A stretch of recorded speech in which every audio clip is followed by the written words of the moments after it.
Cheaters and arc raiders. Yeah, it's the only thing people are talking about right now. Look, I'm not gonna gaslight you. We have problems. I see the clips on my timeline just like you do. It's annoying, it's frustrating, and yeah, it's sketchy. But here's the thing. After playing this game for weeks, I want to answer the only question that actually matters. Is this cheating drama really killing arc raiders, or is this just another overblown gaming controversy? In this video, I'm going to break down exactly how bad the cheating problem really is, what Embark is actually doing about it behind the scenes, and whether you should keep playing, take a break, or uninstall until things calm down.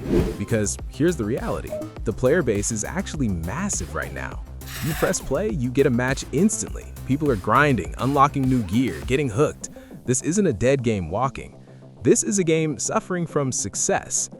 Now, let's talk about the elephant in the room. Or rather, the guy floating inside the elephant's geometry.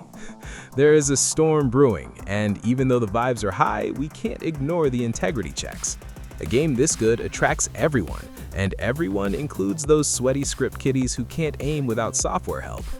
Before we dig deeper, I want to hear from you. If you're playing arc raiders right now, how many obvious cheaters have you actually seen in your matches?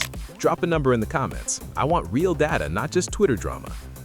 Alright, let's look at this so-called crisis from a different angle. You saw the headlines. Shroud, Ninja, Nadeshot, they all raised the red flag. The cynical take is, they hate the game. No, dude, it's the exact opposite. Shroud said Embark has zero control right now. He did not say the game sucks. He's frustrated because he loves the loop. He wants to play. If the game was trash, he wouldn't threaten to quit. He'd just quietly swap to something like Marvel Rivals and never look back. The fact that these guys are making noise means they care. It means the core gameplay is worth fighting for. That is pure hopium right there. But we can't ignore the threat.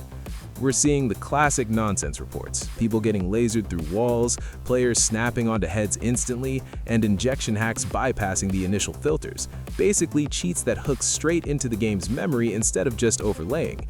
And then you've got the map exploits, people hiding in spots that simply shouldn't exist. All of this kills the vibe. You're having a perfect run, you've got the loot, you feel like a god, and then boom, you die to something you couldn't see or never could have predicted. It stings. If this spreads, if this becomes the norm, then yeah, we have a real problem. The good vibes will rot fast if every other lobby feels suspicious. So that's the bad news.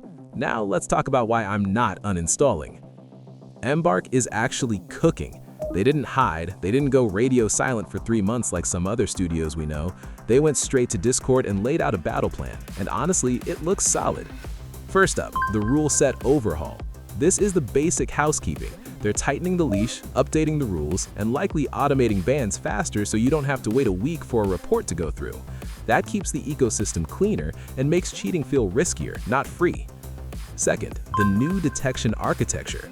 This is the tech war. They're updating the anti-cheat hooks and the way the game detects unusual behavior. It's a cat and mouse game, always has been, always will be.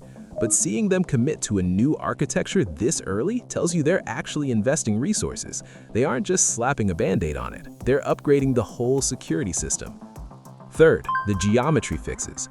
They're hard patching the map files on the client side. That closes the loopholes. No more hiding inside rocks, no more chilling in unreachable areas where you can farm kills without consequences.